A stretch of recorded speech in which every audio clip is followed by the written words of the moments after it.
dahan-dahang gumapang ang bukang liwayway sa barangay Bituon Dagat. Kulay pilak na abo ang kalangitan, at ang amihan ay nagdadala ng pamilyar na alat ng dagat.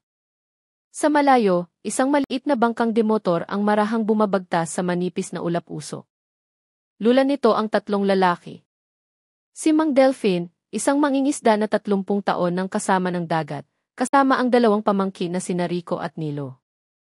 Sanay na sila sa katahimikan ng umaga sa gitna ng karagatan. Ang tunog ng mga lubid na nagkikiskisan, ang mahinang alon, at ang ugong ng lumang makina ang nagsisilbing payapang himig sa kanilang pandinig. Tumingala si Mang Delphin sa langit pagkatapos ay sa kalmadong tubig. Bumulong siya ng marahan, sinasabihan ang dalawang binata na ihagis na ang lambat bago pa man sumikat ng husto ang araw. Maingat na hinila ni Rico ang tali ng lambat. Pagkaraan ng ilang sandali, nagbago ang kanyang mukha. Naramdaman niyang tila napakabigat ng lambat na para bang may sumabit sa ilalim ng dagat. Tumulong si Mang Delphin sa paghila, lumitaw ang mga ugat sa kanyang mga braso. Inakala niyang baka isang malaking troso o lumulutang na bahura ang sumabit sa kanilang lambat. Ngunit nang lumitaw ang unang bahagi ng lambat sa ibabaw ng tubig, isang kakaibang bagay ang nakita nila sa gitna ng mga damong dagat at basurang sumabit. Isang maputlang kulay abo ang malabong lumitaw. Natigilan si Rico. Nanigas ang kanyang katawan. Tinitigan niya ito ng mas malapitan at kumabog ng malakas ang kanyang dibdib. Isang kamay ng tao ang nakitang nakabitin sa lambat, naninigas at namamaga sa tubig dagat. Napaatras si Mang Delphin. Tinakpan ni Nilo ang kanyang bibig, pinipigilan ang pagsusuka. Ang alat ng dagat ay biglang naging mapait sa kanilang panlasa. Sa loob ng ilang segundong katahimikan, nagkatinginan lamang ang tatlo, hindi makapaniwala sa kanilang nakikita. Sa huli, inutusan ni Mang Delphin na dahan-dahang hilahin ang lambat. Inakala nilang baka isang katawan lang ang sumabit, ngunit habang patuloy nilang hinihila ang lambat, isa pang katawan ang sumunod na lumitaw. At isa pa, hanggang sa 5 katawan ng tao ang lumutang sa ibabaw, magkakabuhol na parang mga isdang hindi na kailanman makakauwi. Ang dagat na matagal nang nagbibigay buhay ay nagbalik ng kamatayan sa umagang iyon. Tumakbo si Nilo sa hulihan ng bangka, maputla ang mukha.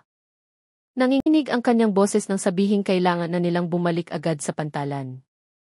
Mabilis na tumango si Mang Delphin. Nanginginig ang kanyang mga kamay habang hinihila ang tali ng angkla. Mabilis na umikot ang maliit na bangka, iniwan ang lugar na iyon ng buong bilis. Ang paglalakbay pabalik sa pantalan ng bulan ay tila walang katapusan. Walang ni isang salitang namutawi sa kanilang mga labi. Tanging ugong ng makina ng bangka at haginit ng hangin. Sa isip ni Mang Delphin, naalala niya ang sinabi ng kanyang ama noon, hindi kailanman tunay na tahimik ang dagat. Bawat lihim na itinatapon dito, balang araw, ay ibabalik din ito sa dalampasigan. Nang dumaong ang bangka sa pantalan, kasisikat pa lamang ng araw.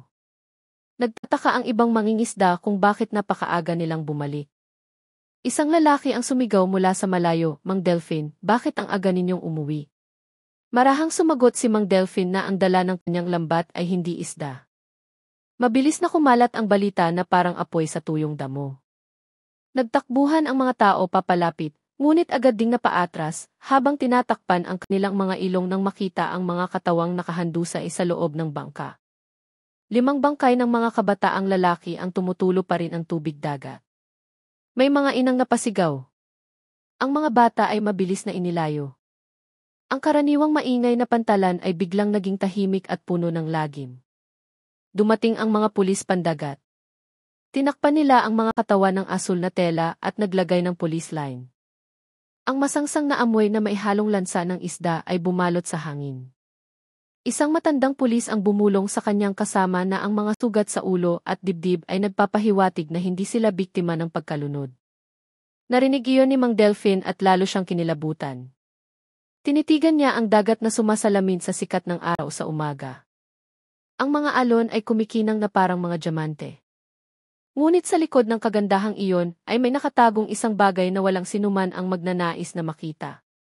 Samantala, sa isang maliit na bahay sa gilid ng barangay, naghahanda ng almusal ang asawa ni Mang Delphin, si Aling Elena. Nanginginig ang kanyang mga kamay ng walang dahilan, mayroon siyang masamang kutob. Ang maliit na radyo sa sulok ng mesa ay nagbabalita na 5 bangkay ang natagpuan sa dagat ng bituon dagat ng isang lokal na mangingisda. Nahulog ang hawak niyang sandok sa sahig, nabasa ang kanyang mga mata, nanikip ang dibdib. Alam niyang ang asawa niya ang maagang pumalaot ng araw na iyon. Hindi, Diyos ko. Nagsimulang magdasal ng mahina ang mga tao. Ang kanilang mga tinig ay humalo sa haginit ng hangin na lalong lumalakas. Nakatayong tahimik si Mang Delphin sa tabi ng kanyang bangka. Tinitigan niya ang malawak na karagatan at bumulong sa kanyang sarili. Bakit pinili ng dagat ang kanyang lambat upang ibalik ang lihim na ito? At mula ng umagang iyon, ang dagat ng bituon dagat, na kilala sa pagiging payapa, ay hindi na kailanman naging pareho. Ang mga alon nito ay nagdadala ng isang kwentong yayanig sa buong barangay. Isang kwento tungkol sa 5 nawawalang kaluluwa at ang katotohanang naghihintay na matuklasan. Mataas na ang sikat ng araw nang kumalat ang balita tungkol sa pagkatuklas ng 5 bangkay sa buong bituon dagat. Ang mga residente, na karaniwang abala sa pagbibilad ng isda o pagtatagpi ng lambat, ay iniwan ang kanilang mga gawain. Isa-isa silang nagpunta sa pantalan, nais makita ng sariling mga mata ang balitang mahirap paniwalaan. Ang karaniwang maingay na kapaligiran dahil sa tawanan at ugong ng mga makina ng bangka ay napalitan ng tensyon. Ang mga tao ay nagkukumpulan sa likod ng dilaw na linyang kalalagay pa lang ng mga pulis. Sa gitna ng pantalan, 5 katawan ang nakahandu sa isabasang sementadong sahig. Ang asul na telang nakatakip sa kanila ay marahang gumagalaw dahil sa ihip ng hangin. Ang alat ng dagat ay humalo sa masangsang na amoy na tumatago sa ilong. Isang matandang babae ang nagtakip ng bibig habang mahinang humihikbi. Sinabi niyang sa buong buhay niya ay hindi pa siya nakakita ng dagat na nagsauli ng ganoon karaming tao nang sabay-sabay. Isang binata ang marahang nagdasal, hinihiling na sana itanggapin ang kanilang mga kaluluwa sa piling ng Diyos. Wala nang maririnig na huni ng mga gaviota o tawa ng mga bata. Tanging ang hangin mula sa dagat ang umiihip, nagdadala ng kalungkutan. Nakatayo si Mang Delphin sa tabi ng kanyang bangka. Maputla ang kanyang mukha, walang laman ang kanyang mga mata. Sina Rico at Nilo ay nakaupo sa gilid ng pantalan, hindi makapagsalita. Isang pulis ang lumapit at nagtanong tungkol sa mga detalye ng pangyayari. Sa paos na boses, sinagot ni Mang Delphin ang lahat ng tanong. Kung paano sumabit ang kanyang lambat, kung paano nila ito hinila, at kung ano ang kanilang nakita nang lumitaw ang mga katawan mula sa tubig. Dumating ang hepe ng pulis pandagat ng Sorsogon na nakasuot ng puting uniforme. Ang pangalan niya ay Police Major Santiago Vargas. Isang lalaking may matigas na mukha, matalas na mga mata, ngunit puno ng pakikiramay. Nagbigay siya ng utos na agad na i-secure ang lugar at dalhin ang mga bangkay sa ospital ng probinsya para sa pagsusuri. Mabilis na kumilos ang mga tauhan, ngunit dahan-dahan at maingat ang kanilang mga hakbang, na para bang natatakot na guluhin ang kapayapaan ng mga biktima. Lumapit ang ilang mangingisda, sinusubukang kilalanin ang mga mukha na ngayon ay mahirap nang makilala. Nagbulungan sila. Baka mga taga-Masbate, baka mga trabahador mula sa kabilang isla, walang nakakatiyak. Ngunit lahat sila ay sumang-ayon na mga taong dagat sila, batay sa kanilang kasuotan at mga kalyo sa kamay. Nang isa-isang inilagay ang mga bangkay sa mga body bag, umalingaw ang mga iyak mula sa karamihan. May isang batang babae na hinimatay matapos makilala ang isang piraso ng tela mula sa damit na kahawig ng sa kanyang asawang nawawala may 2 buwan na. Tinulungan siya ng mga tao habang sinusubukan ng mga pulis na panatilihin ang kaayusan.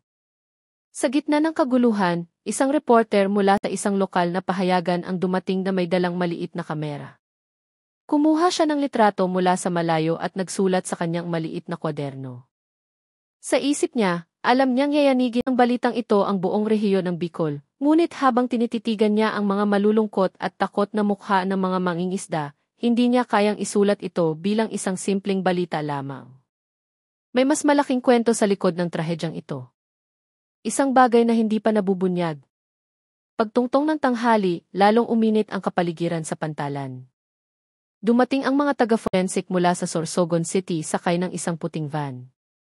Nakasuot sila ng protective gear at guantes, at isa-isang binuksan ang mga takip upang suriin ang kondisyon ng mga katawan. Seryoso ang kanilang mga mukha at ilang beses silang nagkatinginan ng walang imik. Mula sa malayo, pinagmamasdan sila ni Major Vargas. Nakita niyang hawak ng isa sa mga tauhan ang isang clipboard at marahang umiiling. Alam niyang hindi ito karaniwang pagkamatay. May mga sugat sa ulo, dibdib at braso na imposibleng dulot lamang ng mga alon. Yumuko siya, nanginginig ang puso. Sa katahimikan, nanalangin siya na sana'y makamit ng mga kaawa-awang kaluluwa ang katarungan. Samantala, sa kanyang bahay, nakaupo si Aling Elena sa beranda na may balisang mukha. Narinig na niya ang balita mula sa mga kapitbahay na ang kanyang asawa ang nakatuklas ng mga bangkay sa dagat. Naghintay siya ng may kumakabog na dibdib, umaasang uwi na agad si Mang Delphin. Sa kanyang kandungan, patuloy na nakabukas ang maliit na radyo, paulit-ulit na nagpapalabas ng parehong balita. Sa kanyang panalangin, mahina niyang sinabi na sana hindi na muling kumitil ng buhay ang dagat. Bumalik tayo sa pantalan. Matapos ang pagsusuri, inilagay ang 5 body bag sa isang hearse. Mahinang tumunog ang sirena. Tumabi ang mga tao para magbigay daan. Ilang kababaihan ang nagdasal, nanginginig ang boses habang binabanggit ang pangalan ng Diyos. Matikas na nakatayo si Major Vargas, nakatingin sa dagat na kumikinang sa ilalim ng sikat ng araw. Mahina niyang sinabi sa kanyang mga tauhan na nagsalita na ang dagat. At ngayon, tungkulin nilang pakinggan kung ano talaga ang nais iparating ng mga alon. Nang umalis ang hearse sa pantalan, malakas na umihip ang hangin mula sa dagat. Ang watawat sa tore ng bantay ay iwinagayway ng malakas. Dahan-dahang nagsiuwian ang mga tao, ngunit walang sinuman sa kanila ang tunay na panatag. Sa kanilang isipan, iisang tanong ang umuulit-ulit, sino ang may gawa ng ganito kalupit na bagay sa gitna ng dagat na kanilang minamahal? Pagsapit ng hapon, matapos humupa ang lahat, mag-isang nakaupo si Mang Delphin sa gilid ng kanyang bangka. Tinitigan niya ang natirang tali ng lambat na basa pa. Ang dagat sa harap niya ay tila payapa, ngunit sa katahimikang iyon, naramdaman niyang may mga matang hindi nakikita na nagmamasid sa kanya. Alam niyang simula sa araw na iyon, ang buhay nila sa bituon dagat ay hindi na magiging pareho. Kinahapunan matapos ang pagkatuklas, ang 5 bangkay na inyahon mula sa dagat ng bituon dagat ay dinala sa Sorsogon Provincial Hospital. Sa simple ngunit maayos na silid ng morgue, mabigat ang hangin dahil sa amoy ng formalin at alat ng dagat. Tahimik na nagtatrabaho ang mga tauhan. Tanging ang tunog ng panulat na sumusulat sa papel at ang kaluskos ng mga guwantes na goma ang maririnig. Nakatayo si Major Vargas sa dulo ng silid, masusing pinagmamasdan ang bawat galaw ng mga taga-forensic. Alam niya mula sa karanasan na ang mga sugat sa katawan ng tao ay mas tapat magsalita kaysa sa mga salita. Isang doktor ang nag-angat ng tingin at sinabing ang mga katawan ng biktima ay nagpapakita ng malinaw na mga palatandaan ng karahasan. May mga pasa sa mukha at dibdib, bali ang mga tadyang, at malalalim na sugat sa tiyan at leeg. Imposibleng namatay sila dahil sa pagkalunod. Nanigas ang mukha ni Major Vargas. May isinulat siya sa kanyang kwaderno. Sa isip niya, sigurado siyang hindi ito isang aksidente sa dagat. May nagplano ng pagpatay sa gitna ng karagatan at itinapon ang mga bangkay sa pag-asang itatago ito ng dagat. Ngunit hindi masusuhulan ang dagat at laging alam ng mga alon kung kailan dapat ibalik ang katotohanan sa dalampasigan. Pagkaraan ng ilang oras, ilang pamilya mula sa ibang bayan ang dumating na may balisang mga mukha. Narinig nila ang balita tungkol sa pagkatuklas ng 5 bangkay sa dagat at iniisip na baka isa sa kanila ay ang kanilang kaanak na nawawala may 2 buwan na. Kabilang sa kanila ang isang matandang ina mula sa isla ng Ticao na may dalang kupas na litrato ng kanyang anak na nagtrabaho bilang tripulante ng isang barko. Humagulgol siya nang makita ang damit ng unang biktima na ipinakita ng mga pulis. Sa kabilang silid, kinokolekta ng mga investigador ang mga gamit na natagpuan kasama ng mga biktima. May mga piraso ng lubid, retaso ng guwantes na goma, at ilang butons ng damit na kinakalawang na. Lahat ay tila simple. Ngunit para sa pulisya, bawat bagay ay maaaring maging mahalagang pahiwatig. Nang gabing iyon, matapos ang lahat ng paunang pagsusuri, tinipon ni Major Vargas ang kanyang koponan. Mahaba ang kanilang pag-uusap sa maliit na silid pulungan sa tanggapan ng pantalan. Ayon sa paunang ulat, ang 5 biktima ay mga lalaking may edad 20 hanggang 30 taon. Lahat ay nakasuot ng damit pangtrabaho sa dagat. Batay sa tinatayang oras ng kamatayan, halos 2 buwan na silang patay. Malamang na sila ang mga tripulante ng isang barkong nawala noong Hulyo. Binuksan ng isang miyembro ng koponan ang mga file ng mga nawawalang tao. Natagpuan niya ang isang ulat na 5 manggagawa mula sa Masbate ang iniulat na hindi nakauwi ng kanilang mga pamilya. Huli silang nakitang nagtatrabaho sa isang barkong pag-aari ng isang negosyante ng isda na nagngangalang Don Ricardo Sandoval, may-ari ng barkong Kiperlas ng Dagat 07. Nang gawin ang ulat na iyon, sinabi ni Sandoval na umalis ang mga manggagawa sa kanyang barko dahil hindi nila kinaya ang trabaho sa dagat. Gayunpaman, mula noon ay wala ni isa sa kanila ang bumalik sa kanilang mga tahanan. Ang pangalang iyon ay nagpatigil kay Major Vargas. Kilala niya si Sandoval bilang isang taong may matigas na ulo, ngunit iginagalang sa bituon dagat. Matagal na siyang may-ari ng mga barko, nag-empleyo ng maraming tao mula sa mga kalapit na barangay. Kilala siya bilang isang taong magaling magsalita at mahilig mambarat sa pagbili ng isda mula sa maliliit na mangingisda. Sa kanyang isipan, sinimulang ikonekta ni Vargas ang pangalan ni Sandoval sa 5 biktimang katutuklas pa lang. Kinabukasan, ipinatawag si Sandoval sa istasyon ng pulis para sa interogasyon. Dumating siyang walang emosyon ang mukha, nakasuot ng barong at slacks, sinusubukang magmukhang kalmado. Sa silid ng interogasyon, tinitigan siya ng matalim ni Major Vargas. Nagtanong siya, gaano katagal nang kilala ni Sandoval ang 5 manggagawa? Kailan niya sila huling nakita? At bakit hindi siya nagulat nang mawala sila? Sumagot si Sandoval sa walang emosyong boses na pansamantala lamang nagtrabaho ang mga iyon. Sinabi niyang pagkatapos ng isang biyahe sa dagat, pinili nilang lumipat sa ibang barko. Idinagdag pa niya na hindi niya alam kung nasaan sila ngayon. Mukhang kapanipaniwala ang kanyang mga salita, ngunit hindi siya direktang tumitingin sa mata.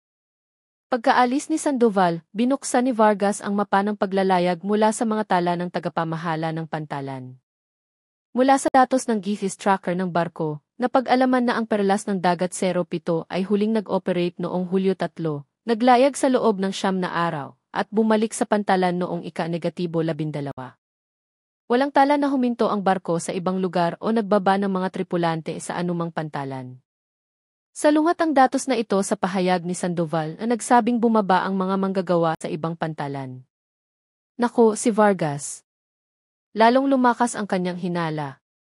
Nagpasya siyang personal na suriin ang barkong Perlas ng Dagat 07 kinabukasan. Dahan-dahang bumaba ang gabi sa bituon dagat. Sa isang bahay kubo sa tabi ng dagat, hinihintay ni Aling Elena ang pag-uwi ng kanyang asawa. Nakaupo siya sa harap ng pinto, nakikinig sa hampas ng alon na ngayon ay parang malungkot na bulong. Samantala, sa tanggapan ng pantalan, nakatitig pa rin si Major Vargas sa mga dokumento sa kanyang kamay. Sa harap ng folder ay malinaw na nakasulat ang pangalan ni Ricardo Sandoval, ang may-ari ng barko na matagal nang iginagalang ng mga taga-baybayin ng Sorsogon. Dahan-dahan niyang isinara ang folder at bumulong sa sarili na binuksan na ng dagat ang isang lihim na pinto, at ngayon, kailangan nilang maglakas loob na pumasok upang matuklasan kung ano ang nakatago sa likod nito. Nang umagang iyon, kasisikat pa lamang ng araw sa abot tanaw ng isang maliit na truck ang huminto sa pantalan ng bituon dagat. Mula rito, bumaba ang ilang pulis pandagat at isang pangkat ng forensic na may kumpletong kagamitan. Sa malayo, ang barkong Perlas ng Dagat 07 ay tila payapa sa gitna ng iba pang mga bangka. Ang asul na pintura nito ay kupas na dahil sa alat at hangin. Gayunpaman, malinaw pa ring nakikita ang pangalan ni Don Ricardo Sandoval sa gilid ng katawan ng barko. Lumapit si Major Vargas ng may matatag na mga hakbang. Iwinagayway ng hangin ang lailayan ng kanyang polo. Sa likod niya, 2 miyembro ng koponan ang may dalang kamera at isang bag na naglalaman ng mga rapid testing kit. Huminto sa pagtatrabaho ang ilang mangingisda na nag-aayos ng kanilang mga lambat. Nagmamasid sila ng may mga matang puno ng pagtataka. Nagbulungan sila, nagtatanong kung ano talaga ang nangyayari sa barko ng malaking negosyante. Sumenya si Vargas sa isang pulis na buksan ang pinto ng kabina ng barko. Ang tunog ng mga bisagra ay umalulong na parang daing ng lumang kahoy na nagtatago ng mga lihim. Bukas ng pinto, isang masangsang na amoy ang sumalubong sa kanilang mga ilong. Hindi ito ang karaniwang amoy ng isda, kundi isang pinaghalong amoy ng alat, diesel, at isang bagay na mas matapang, tulad ng kinakalawang na bakal. Pumasok sila ng dahan-dahan. Pumasok ang sikat ng araw mula sa mga siwang ng mga tabla, tinatamaan ang kupas na sahig na gawa sa kahoy. Malapit sa isang sulok, may isang mansa na kulay kape sa sahig. Ang hugis nito ay parang tilamsik na matagal nang natuyo. Yumuko ang isang pulis at ginamitan ito ng isang rapid test kit. Nanginginig na gumalaw ang pointer at naging pula ang kulay nito. Dahan-dahan siyang tumango kay Vargas, isang senyales na ang mansa ay dugo ng tao. Naging tahimik ang silid. Maingat na tinitigan ni Vargas ang paligid. Napansin niyang ang sahig malapit sa makina ng barko ay tila mas bago. Para bang kinuskos o pinalitan ang isang bahagi. Doon, mas matingkad ang pintura, ngunit hindi pantay ang ibabaw. Tinuktok niya ang tabla gamit ang isang maliit na bakal. Iba ang tunog nito, masiksik. Inutusan niyang tanggalin ang tabla. Pagkabukas, sa ilalim nito ay may mga natirang basang tela at isang piraso ng lubid na amoy kalawang pa. Ang isang dulo ng lubid ay may mabigat na buhol na parang ginamit sa pagtatali ng isang bagay. Sandaling katahimikan ang bumalot sa silid. Alam ng lahat ng pulis kung ano ang kahulugan ng kanilang natuklasan. Malalim na huminga si Vargas. Hiniling niya sa fotograpo na kumuha ng mga larawan mula sa bawat anggulo. Sa dingding malapit sa makina, may isa pang mahabang gasgas na parang dulot ng isang purol na bagay na malakas na tumama. Lumapit siya, dahan-dahang hinawakan ito, at sinabing dito malamang nangyari ang karahasan. Nang papunta na sila sa hulihan ng barko, itinuro ng isang pulis ang isang malaking timba sa sulok. Sa loob nito, mayroon pang tubig dagat na maihalong sabon. Tila ginamit ito para hugasan ang sahig. Sa gilid ng timba, may mga natirang bula at maliliit na tilamsik na kulay kape. Tinitigan ito ni Vargas ng walang imik at isinulat sa kanyang kwaderno na ang paglilinis ay ginawa ng nagmamadali. Ang mga mangingisda na nagmamasid mula sa malayo ay lalong lumakas ang bulungan. Isa sa kanila, isang matandang lalaki na nagngangalang Mang Isko, ang nagsabing minsan niyang nakita si Sandoval at ang dalawa nitong tauhan na nagtatrabaho sa barko ng gabi, ilang linggo na ang nakalipas. Hindi niya alam kung ano ang kanilang ginagawa, nakita lang niya ang ilaw ng lampara sa kubyerta at narinig ang tunog ng mabibigat na bagay na hinihila sa sahig. Itinala ni Vargas ang pahayag na iyon. Nagpasalamat siya kay Mang Isko at hiniling na pumunta sa istasyon para sa isang formal na salaysay. Pagkatapos noon, ipinagpatuloy ang pagsisiyasat sa ilalim na bahagi ng barko. Sa silid-imbakan ng isda, mahalumigmig at malamig ang hangin. Ang mga dingding na kahoy ay puno ng puting amag. Doon, natagpuan ang ilang mansa pa ng dugo na bahagyang natatakpan ng asin.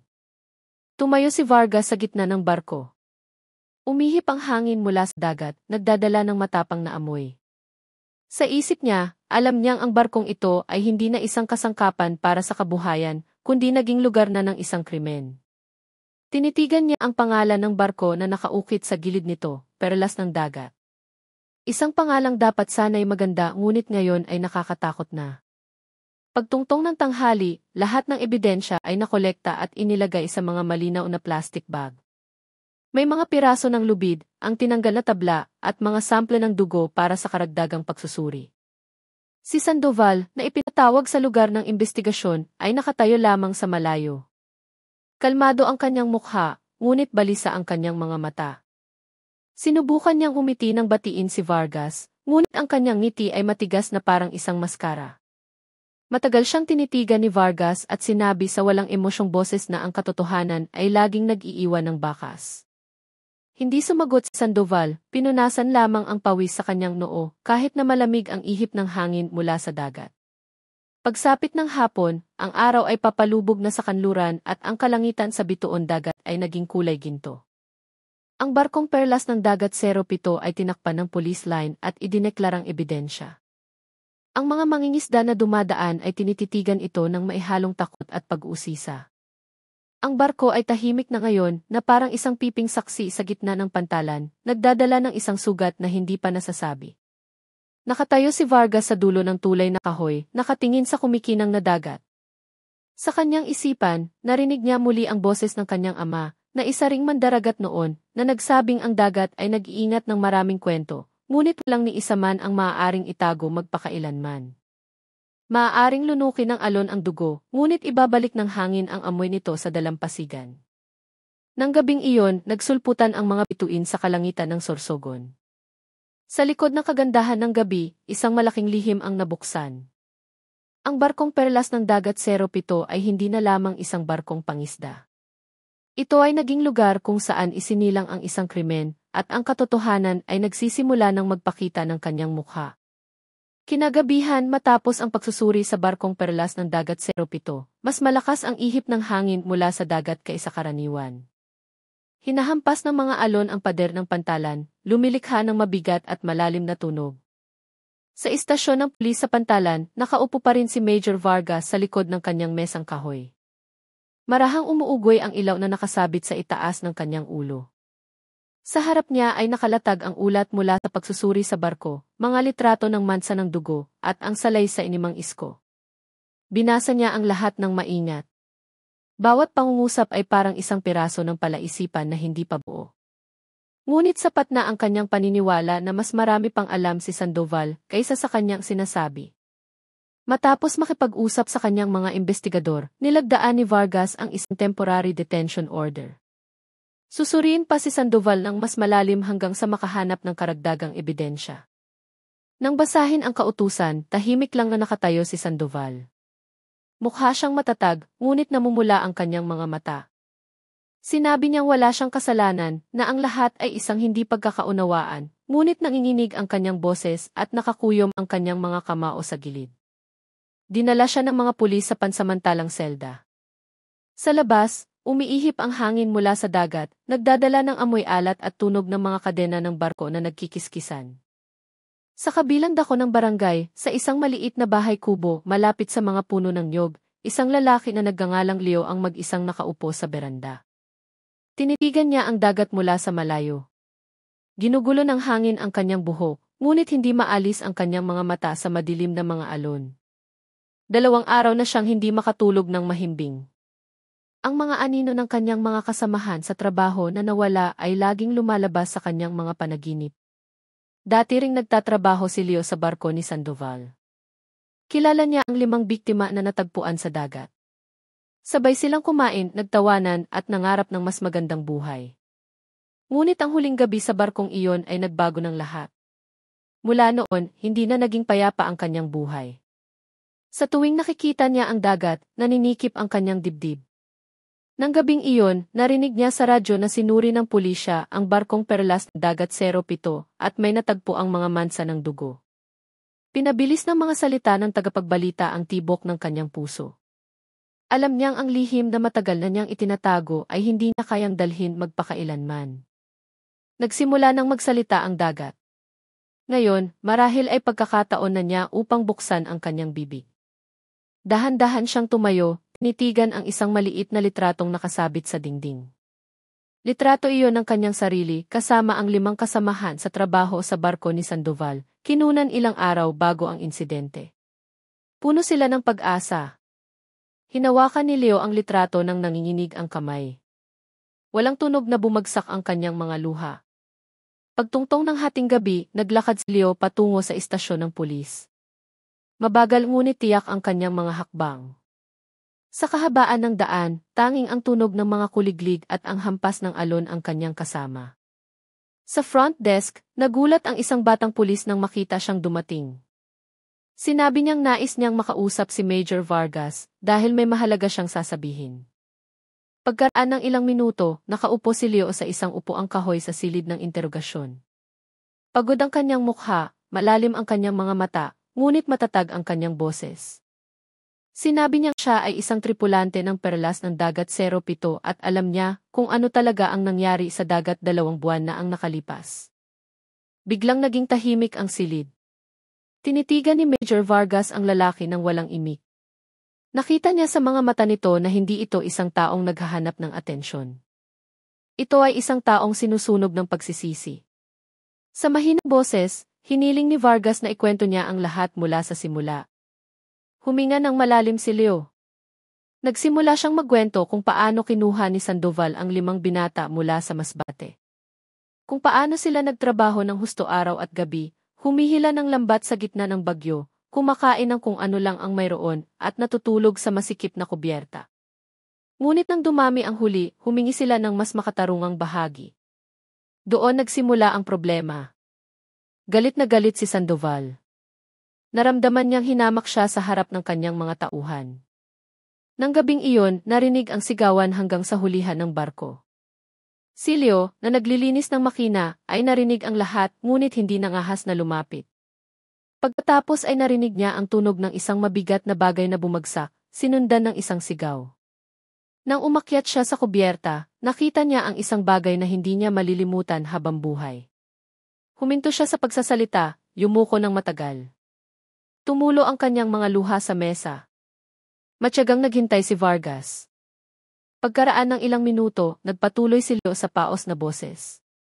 Sinabi niyang pinalo ni Sandoval ang isa sa mga manggagawa gamit ang isang bakal. Dalawa pang tauhan, sina Brando at June, ang sumunod na nambugbog sa iba. Sa maikling panahon, isa-isang bumagsak ang 5. Tinakpan ni Leo ang kanyang mukha ng mga kamay. Sinabi niyang pinilit siyang tumulong sa pagtatapon ng mga bangkay sa dagat, na may banta na papatayin siya kung tatanggi. Mula ng gabing iyon, hindi na siya nakatulog ng mahimbing. Sa tuwing naririnig niya ang tunog ng alon, raramdaman niyang tinatawag siya ng dagat sa isang masakit na bulong. Tahimik si Major Vargas. Alam niyang ang pag-amin na ito ay ganap na magbabago sa direksyon ng investigasyon. Hiniling niya kay Leo na lagdaan ang isang formal na salaysay at nangakong poprotektahan siya bilang isang pangunahing saksi. Nang lumabas si Leo mula sa silid ng interogasyon, sumisikat na ang araw sa silangan. Ang kulay kahel na liwanag ay sumasalamin sa ibabaw ng dagat. Matagal niya itong tinitigan na para bang nakikipag-usap sa mga kaluluwa ng kanyang 5 kaibigan. Sa kanyang puso, sinabi niyang sa wakas ay uwi na rin ang katotohanan.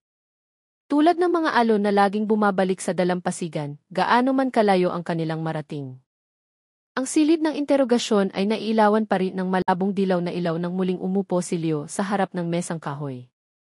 Kalmadong tinitigan siya ni Major Vargas, binibigyan siya ng oras upang tipunin ang kanyang lakas ng loob. Ang tunog ng orasan sa dingding ay malinaw na naririnig sa gitna ng katahimikan. Sa labas, ang hangin mula sa dagat ay nagdadala ng amoy alat at ang tunog ng mga kadena ng barko na marahang kumakalampag. Huminga ng malalim si Leo. Ang kanyang mga mata ay nakatingin sa kawalan, ngunit ang kanyang boses ay nagsimulang dumaloy na parang tubig na tumatagos sa bato.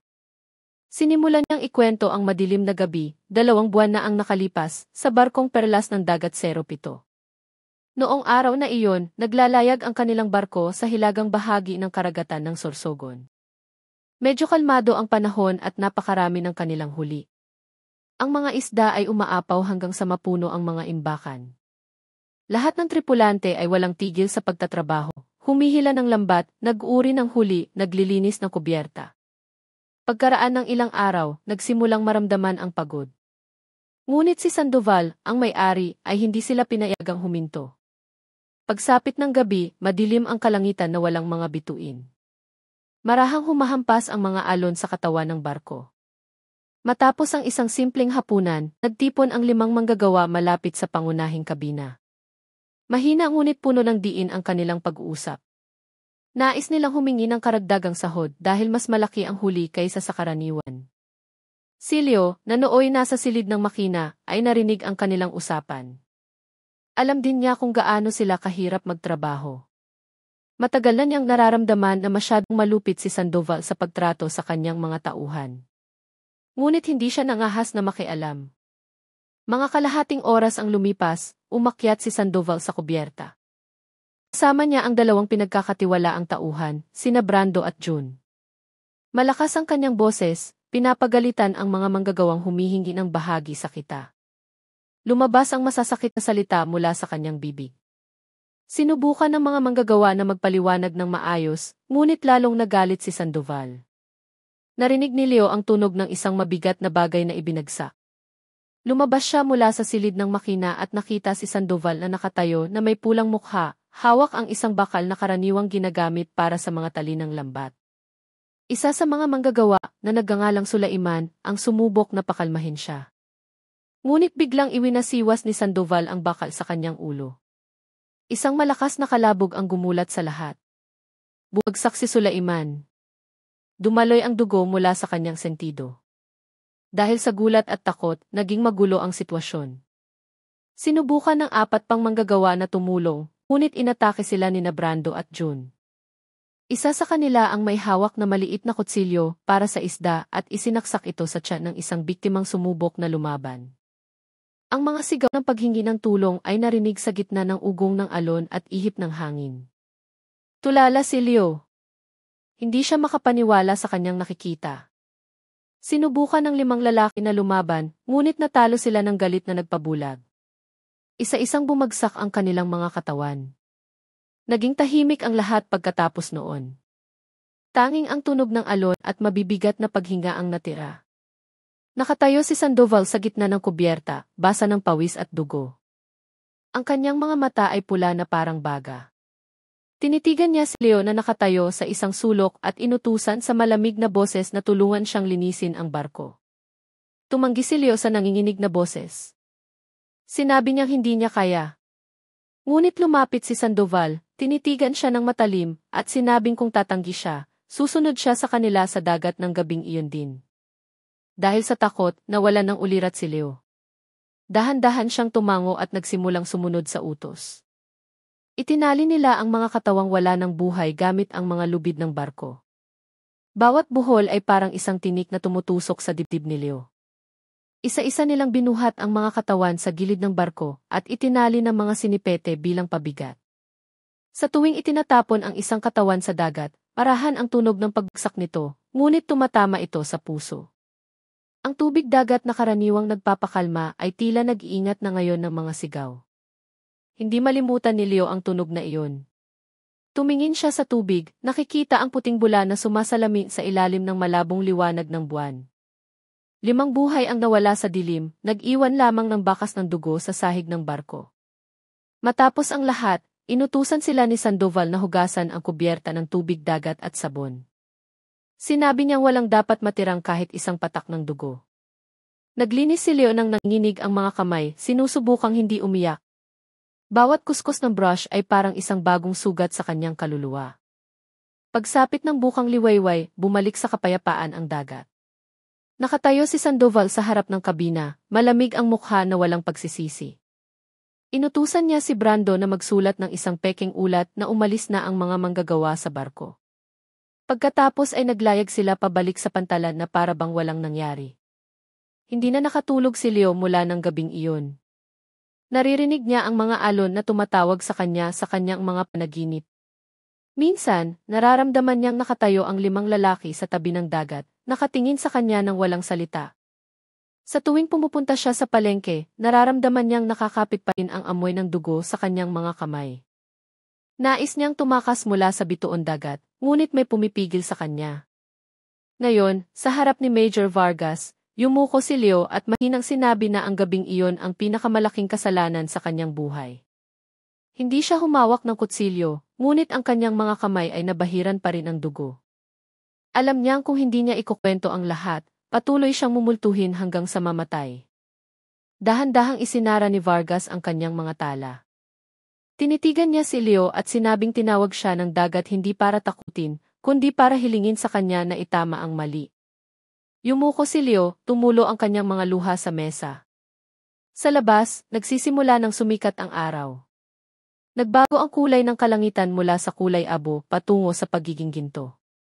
Marahang umuugong ang mga alon sa malayo na para bang binabati ang mga nabubuhay pa at ang mga nalunod na. Naging kakaiba ang umaga sa bituon dagat matapos ang pag-amin ni Leo. Maliwanag ang langit, ngunit may kabigatan sa hangin. Ang amihan na karaniwang nagdadala ng amoy alat ay tila naghahatid ngayon ng balita ng pagluluksa. Sa istasyon ng pulis sa Pantalan, nakaupo si Major Vargas sa harap ng bintana, nakatingin sa kumikinang na dagat sa malayo. Sa ibabaw ng mesa, nakabukas ang ulat ng pag-amin ni Leo. Paulit-ulit niyang binasa ang bawat pangungusap, tinitiyak na walang nakaligtaan. Alam niyang ang isang pag-amin na tulad nito ay hindi sapat kung walang tunay na ebidensya. Maaaring itanggi ang mga salita, ngunit hindi maaaring magsinungaling ang pisikal na katibayan. Kaya nang umagang iyon, inutusan niya ang kanyang koponan na muling suriin ang barkong perlas ng dagat 07. Nakakordon pa rin ng police line ang barko sa pantalan, parahang umuugoy sa gitna ng iba pang mga bangka na ngayon ay lumalayo dahil sa takot.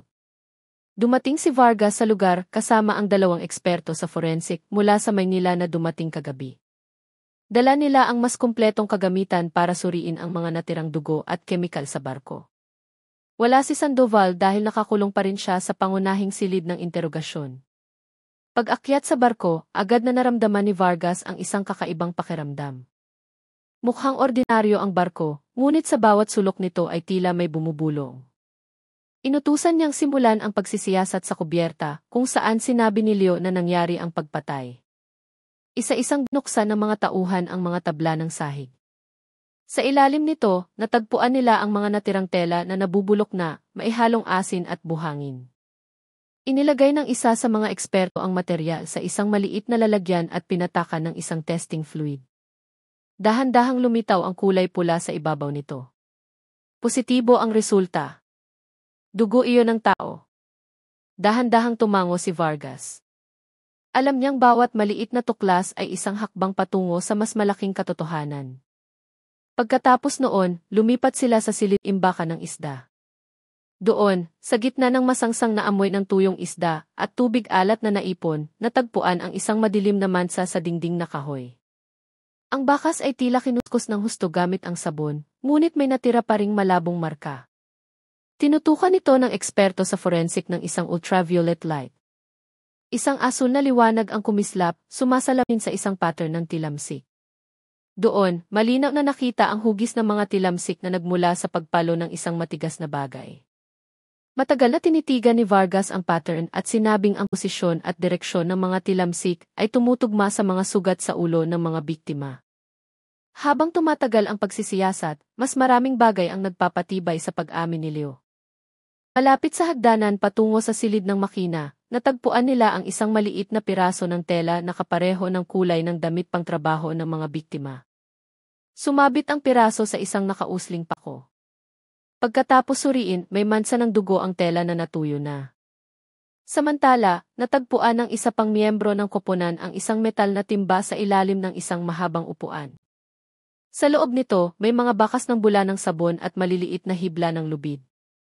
Nauna nang sinabi ni Leo na inutusan siya ni Sandoval na hugasan ang kubyerta ng tubig na may sabon matapos itapon ang mga bangkay. Lahat ng iyon ay napatunayan na ngayon. Mabilis na nagsulat si Vargas sa kanyang kwaderno, maingat na itinatala ang bawat tuklas. Pagkaraan ng ilang oras, tumayo siya sa gitna ng barko at tinitigan ang malawak na karagatan. Kumikinang ang mga alon sa ilalim ng sikat ng araw. Ayapa na para bang hindi kailanman nasaksihan ang dugong dumanak sa mga tabla nito. Nang matapos ang pagsisiyasat, lahat ng ebidensya ay inilagay sa mga espesyal na bag. Muling tinitigan ni Vargas ang barko. Sa kanyang mga mata, ang barko ay hindi na lamang isang bagay na walang buhay, kundi isang piping saksi na nag-iingat ng mga sigaw ng isang malagim na gabi. Alam niyang bawat kahoy sa barkong iyon ay sumipsip ng isang mapait na kwentong hindi na mabubura. Kinahapunan sa istasyon ng pulis, isinumite ang mga resulta ng pagsisiyasat. Lahat ng ebidensya ay nagpapatunay na totoo ang kwento ni Leo. Ang mga bakas ng dugo, piraso ng tela, at direksyon ng mga tilamsik ay tumutugma sa mga sugat ng mga biktima. Muling ipinatawag ni Major Vargas si Sandoval para sa interogasyon. Nakaupo si Sandoval sa isang upuang bakal na may matigas na mukha, malamig na nakatingin kay Vargas. Nang tanungin tungkol sa mga mansa ng dugo at lubid sa barko, sinubukan niyang tumawa, sinasabing mga bakas lamang iyon ng isda at ordinaryong dumi. Ngunit nang ilagay ni Vargas ang mga litrato mula sa laboratorio sa harap niya, matagal na natigilan si Sandoval. Hindi sumigaw si Vargas. Mahina lang niyang sinabi na nagsalita na ang dagat at lahat ng lihim ay lalabas sa ibabaw. Yumuko si Sandoval, balisa ang kanyang mga mata. Sinubukan niyang muling itanggi, ngunit nawalan na ng lakas ang kanyang boses. Nang gabing iyon, muling ikinulong si Sandoval sa selda. Sa labas, umiihip ang hangin mula sa dagat, nagdadala ng tunog ng mga kadena ng barko na nagkikiskisan sa pantalan. Nakaupo si Leo sa silid ng mga saksi, nakatingin sa madilim na kalangitan. Nakaramdam siya ng kaunting ginhawa. Bagamat mabigat pa rin ang kanyang dibdib dahil sa pagsisisi, alam niyang maaaring mahuli ang katotohanan, ngunit hindi ito kailanman nawawala. Sa malayo, patuloy na gumugulong ang mga alon, hinahaplos ang buhangin sa dalampasigan. Pinag-uusapan pa rin ng mga tao sa barangay ang isinumpang barko. Ang barkong dati nilang hinahangaan ay naging simbolo na ngayon ng kasalanan ng tao sa kanyang kapwa. At sa gitna ng hampas ng alon sa gabi, tila may isang mahinang bulong na nagsasabing walang dugo ang tunay na nawawala sa dagat. Lahat ay laging babalik, dala ng agos, ibinabalik ng panahon. Kinabukasan sa istasyon ng pulis ng Sorsogon, mabigat ang tensyon.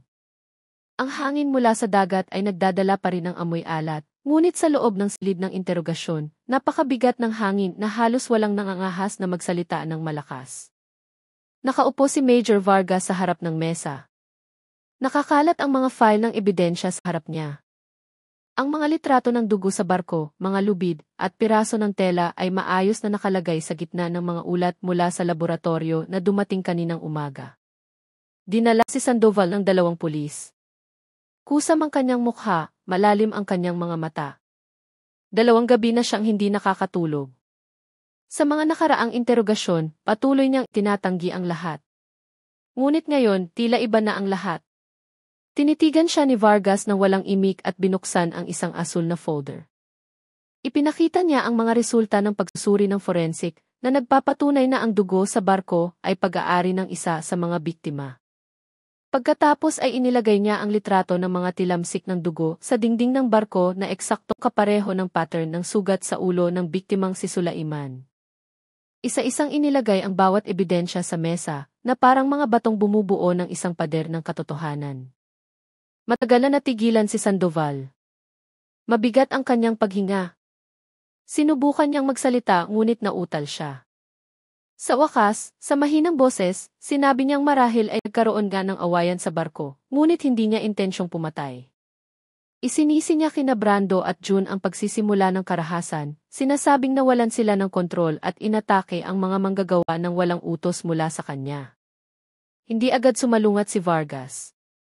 Tinitigan lang niya si Sandoval ng walang emosyon at sinabing kinabukasan ay susuriin nila sina Brando at June upang kumpirmahin ang katotohanan ng kanyang sinabi. Yumuko si Sandoval. Sa kanyang puso, alam niyang ang pader na matagal na niyang itinayo para takpan ang katotohanan ay unti-unti nang bumibitak. Kinabukasan, 2 pang lalaki ang dinala sa istasyon ng pulis. Si Brando, pinsan ni Sandoval, ay matangkad at malaki ang katawan, maitim ang balat dahil sa araw. Si June, pamangkin ni Sandoval, ay payat at mukhang balisa. Magkatabi silang nakaupo sa silid ng interogasyon, naghihintay na tawagin. Unang pumasok si Brando. Mabibigat ang kanyang mga hakbang, sinusubukang magmukhang kalmado. Sa loob ng silid, ipinakita ni Vargas ang mga litrato ng barko at ang mga resulta ng pagsusuri. Nagtanong siya sa mahina ngunit matalas na boses. Ano ba talaga ang nangyari ng gabing iyon sa dagat? Matagal na natahimik si Brando at sumagot sa mababang tono na nagkaroon nga ng awayan, ngunit hindi ito planado. Sinabi niyang si Sandoval ang unang pumalo sa isang manggagawa gamit ang isang bakal at sinubukan lang niyang tumulong. Itinala ni Vargas ang bawat salita. Alam niyang pinapalakas ng pag-amin na ito ang hinala na si Sandoval ang pangunahing salarin.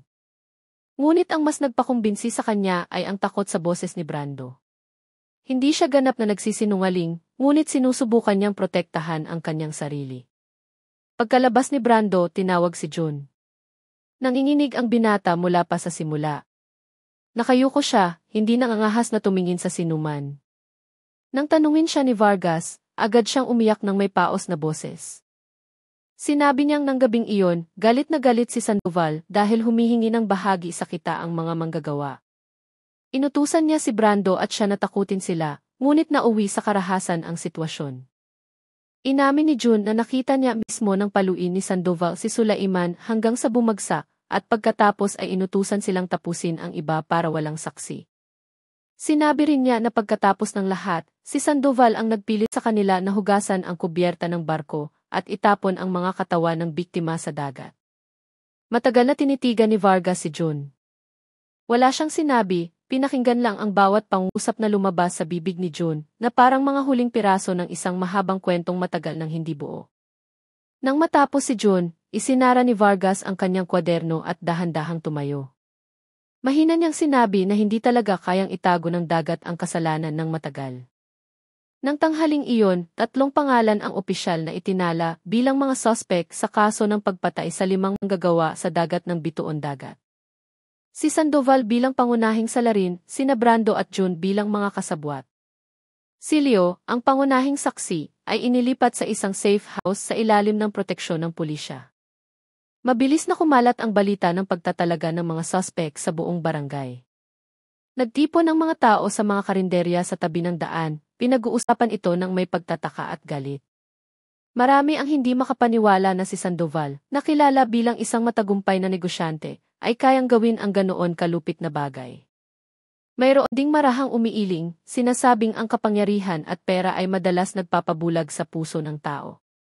Kinahapunan, naglakad si Vargas sa kahabaan ng pantalan. Ang barkong Perlas ng Dagat 07 ay tahimik pa rin sa kanyang lugar, na parang isang anino ng kasalanan na hindi pa ganap na lumulubog. Marahang umihip ang hangin, nagdadala ng amoy ng isda at alat.